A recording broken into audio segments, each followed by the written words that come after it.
Hi there, and welcome to this edition with Shine with Julie. And today I want to talk to you about New Year's resolutions and the fact that they are passe, over. Do you agree with me? Maybe, maybe not. And that's okay.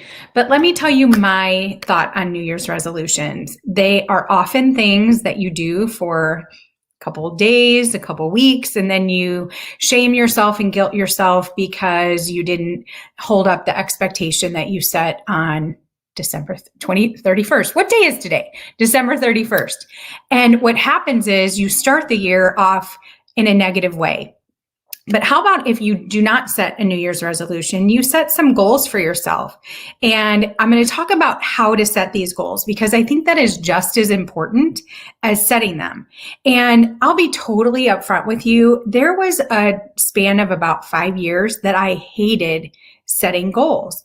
And the reason I hated setting them is because I felt like I was never achieving them. And what's the point in setting them if they're not achievable or they never get achieved? But I started to look at goals a different way a couple of years ago because, it's just like running a race. If you start a race and you have no idea where the finish line is or the course and how to get there, how are you ever going to even attempt to reach that finish line? You can't.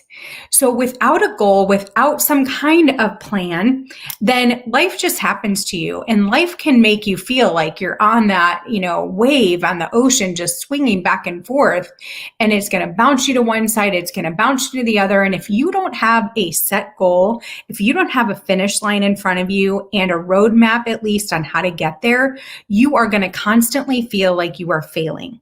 Trust me, take it from one who knows, because I've done it both ways. So what I would encourage you to do is to set goals in some key areas. And what I like to do is I do like to set a yearly goal or a 5-year goal even as a stretch goal. Now, what is a stretch goal? A stretch goal is something that is difficult for you to attain, and sometimes difficult for you to attain on your own. You might need a little help from a friend or from somebody that has gone before you, a mentor, a mastermind group, whatever. But stretch yourself, because when we stretch ourselves, then we look for different ways. Our mind is open oftentimes. And we can talk about that more in the new year, what holds us back sometimes from seeing those opportunities. But that way you are looking, you are stretching, you're getting out of your comfort zone, and maybe there's something new for you to do that appears during that quest. Now, I'm not saying that if you, let's talk about a business goal or a professional goal. If you have never made 6 figures and you are at $50,000 a year, I would probably not suggest making an income goal of $250,000 for this year. But a stretch goal might be doubling your income, $100,000 this year. And what if you miss that by $15,000 and you achieve $85,000? Is that still a success? Hell yes, it is. And what did you have to do to grow that much? So these are the types of goals. So if you are a business owner, I would recommend setting a 1-year goal, an income goal. Make it a little bit of a stretch goal, so you have to work for it to achieve it, but then put it away. I personally don't even look at it until like the last quarter, because sometimes the brain will work in, weird ways. Let's say that you're close to achieving that goal and it's only June or July. Then you kind of take your foot off the gas and you don't work so hard to achieve it. If you get to October and you're close, you're going to put the pedal to the metal. Sometimes I've been at my goal and I'm like, crap, let's see how much I can go over this goal. It becomes fun. It becomes a game for me. So see what kind of person that you are. You know what sets you on fire and what you're willing to do and what you're not willing to do. And then conversely, if you're far away in October, sometimes people get to that spot and they're like, oh my gosh, I'm never going to achieve that. I would encourage you to see how far you can get, make it a game. And again, I recommend this for business owners, people who control their income. If you're not on a fixed salary, have fun with it. Do things that are out of the box. Think about different ways to diversify your income. Have a second income source. It's really a great time to have multiple income streams. I think we've learned that because industries that we thought were infallible in 2020 were not so infallible. So I am a huge believer in multiple income streams for that very reason. But what I want you to also do is set activity goals, things that you're going to do every week, every month to get to that X figure, whatever it is. You know how many widgets you need to sell or how many services you need to promote, how many clients you need to retain or bring into your business in order to achieve those goals. But you cannot control whether they buy from you, whether they come on board with your services, or whether they buy your products. However, you can control how often you are putting yourself in a position where they see your product or service or opportunity, how you are presenting that product, service, or opportunity. That is completely within your control. So those are the types of goals, activity goals I want you to set and measure. Those are the things that you can measure and high five yourself at the end of each week for how close you've come, or sometimes how far you've come. Sometimes you just need to rest in a week. And I am never going to tell you not to do that. I'm always going to tell you to honor your body if it really, really needs a break. Okay. So maybe you've pushed hard for 3 weeks out of the month, and then a couple days you're like, oh my gosh, I just can't take this anymore. Back off for a couple days. It's not horrible. Okay. I had a coach that always said a low income week is better than, or a low production week is better than a no production week. So, but take it easy if you have to take it easy. Okay. So then we come to other areas. What are some other common areas where people want to set those New Year's resolutions or those goals? Family. What do you want that family dynamic to look like? And then set a goal of what you can affect in your family.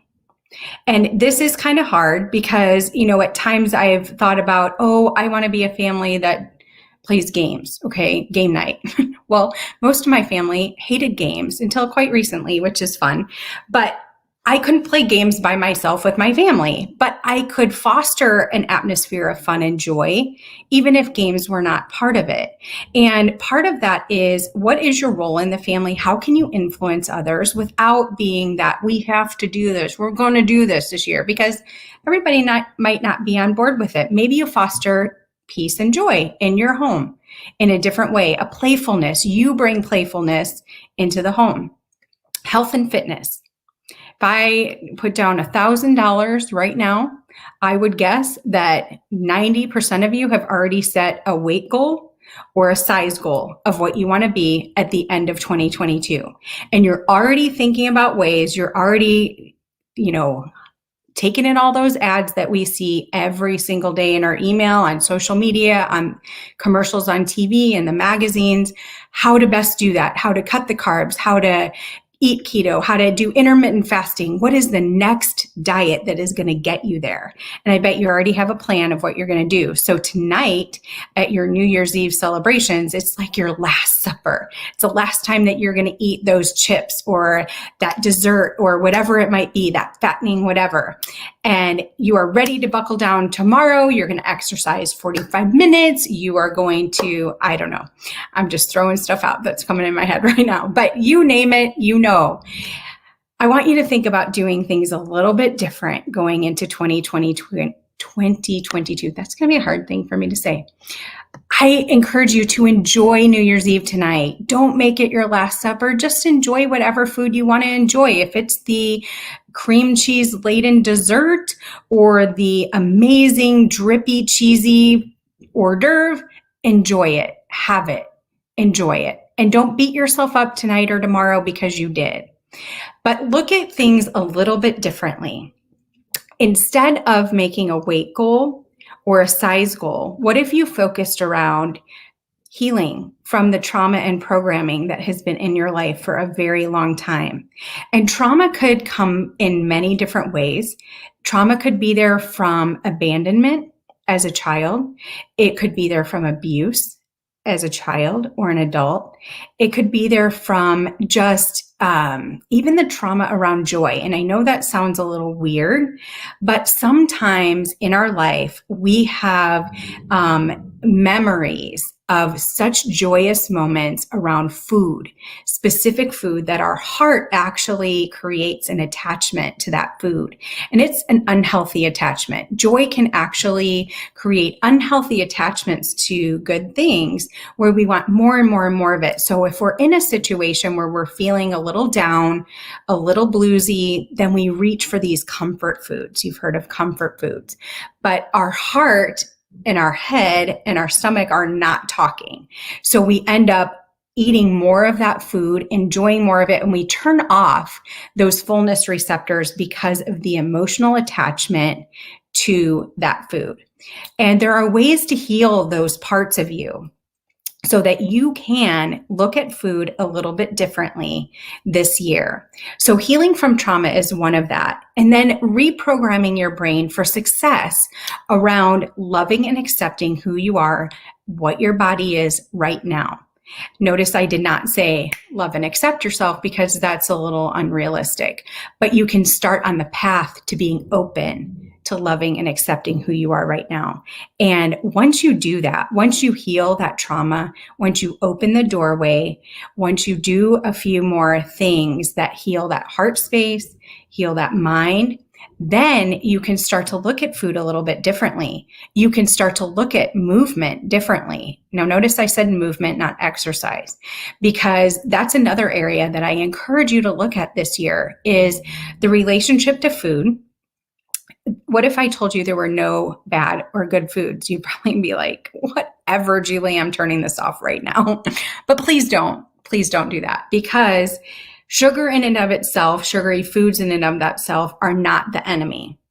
Money, it's the same thing with money. Money can be neutral. Food can be neutral for you. A lot of times it's the mental and emotional attachment to the food and what our body thinks of the food that makes it bad. Now, I'm not saying there aren't some predetermined genetic factors that make certain foods bad. So please don't misunderstand me. But if you are an otherwise healthy person, then having a sugar cookie is not a horrible thing. Having a box of sugar cookies, I tend to agree, is not the best choice. But why are you having the whole box of sugar cookies? Most of the time, it is from programming, unconscious trauma that is creating the need or impacting how those fullness receptors are being processed in your brain. And that can change. So thinking about food differently, thinking about exercise differently. So exercise does not have to mean going to a gym. Exercise does not have to mean getting on a bike for half an hour. Maybe, and it could be, a lot of people come at this from different angles. So maybe you have been programmed that exercise is the key to weight loss, and that is your go-to. So you are in the gym or you are working out an X amount of time in a specific way, X amount of times a week, because that's what you've been told you have to do. And sometimes what happens is the body revolts, it rebels and says, I don't want to do this anymore. And then you beat yourself up. And again, that guilt and shame grows. So what if that is you, and if that is that programming around you, if you feel that push and pull, that tug, it's not something you enjoy, but you do it because you have to do it. Maybe you look at exercise a little differently. Maybe you look at it as movement. What movement does your body enjoy? I absolutely, and I forgot this over time, but I was somewhere and I saw a step class. I love step classes. I have great fun doing step. I have great fun doing step with light weights. It's just something I really enjoy. I like ellipticals. I like lifting weights at times. And I also like playing with my dogs. I like running around with my dogs with full toys and engaging with them in play. And that brings out my playfulness, my joyfulness. So all of that is movement. And I want to encourage you to explore different ways of moving your body and really pay attention to what you enjoy and what you do just because you were told that's what you had to do. for years. I even hired a coach to monitor my heart rate, to work in that fat burning zone. I mean, I remember journaling all of that, doing all the things that I should be doing. And it was miserable. I did not get the results I was looking for. And, it just put a block in me. And then at one point in time, I was diagnosed with adrenal fatigue. I couldn't work out the way I wanted to. I should just do yoga or whatever. I mean, I've been so many paths, but, and finally, I just got to the point where it's like, I am going to do today what feels right for me to do today. I don't often enjoy sitting all day long. I hate it, actually. So movement is important. And one time I did a virtual conference in 2020. And one of the things in this conference that I loved was that in between little sessions, they had somebody that did like this super short, low impact aerobics, like maybe 3 to 5 minutes, put on a song and just dance it out. And it's like, oh my gosh, that was so much fun. And it really broke up the monotony of the day. It really got my brain juices flowing and it made me feel good. So it could be something as simple as that. So if you have a desk job or a business that you run that is mostly desk driven, then that could be your movement. Every hour, just set a little timer, get up, put in your AirPods or whatever you use and just dance it out. And that can be your movement for the day. But listen to your body, learn to listen to your body. And then the last thing, grow in your self-compassion, because making changes and especially going against the grain of society, going against the grain of that programming that has been in there for so long, you're going to start to notice it. You're going to start to see it everywhere if you decide to make this change and look at things a little bit differently in 2022, and you'll recognize where all of that programming is. And it's crazy. There were things in Christmas movies this year that I heard that was like, oh my gosh, I never heard it that way before, because I'm in tune with it. I'm that reciprocating thing in my brain, whatever they call that. When you buy a car and you see all those cars. Anyway, that's what starts to happen. And you start to see all of these things that are around you. But I encourage you, grow in your self-compassion, because it takes time. It takes time to flip. A barge on the river does not turn very quickly. It turns slowly. And years of programming are the same way, but change is possible. I would love to hear if you have resonated with this. I would love to hear. Drop me a DM in whichever platform you are watching this on, or post down below and just tell me one thing that you're going to do a little bit different in 2022 to set yourself up for success. And until we meet again in the new year, have a happy new year.